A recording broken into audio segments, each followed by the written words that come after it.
அம்மா, அப்பா 2 பேருக்குமே செக்கப்க்காக கொஞ்சம் ஹாஸ்பிட்டல் போக வேண்டி இருந்தது. அதனால ரொம்பவே சிம்பிளா பருப்பு, ரசம், பீட்ரூட் பொரியல் மட்டும் வச்சு ஒரு 11:30க்கு லஞ்ச் வேலையெல்லாம் முடிச்சாச்சு. அவங்க சாப்பிட்றதுக்கு முன்னாடி இருந்த பாத்திரத்த வெளக்கிட்டு, கொஞ்சம் துணி முக்கி வச்சிருந்தேன். அதையும் வாஷ் பண்ணி காய போட்டுட்டேன். ஒரு 12 மணிக்கு மேல வீட்டுக்காரர் சாப்பிடுறேன்னு சொன்னாங்க. சப்பாத்தி தான் வேணும்னு கேட்டதுனால, அவங்களுக்கு சப்பாத்தி போட்டு சாப்பிட குடுத்துட்டு, அதுக்கப்புறமா அப்பாவுக்குமே சாப்பாடு குடுத்துட்டேன்.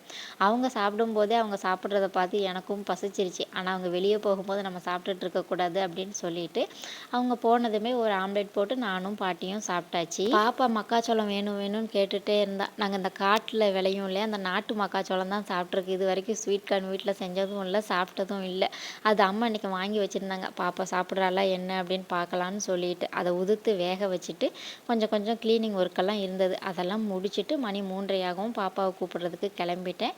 வந்து பாப்பாவுமே ஃப்ரெஷ் ஆக்கி வேக வச்ச ஸ்வீட் கார்னும் குடுத்தாச்சு.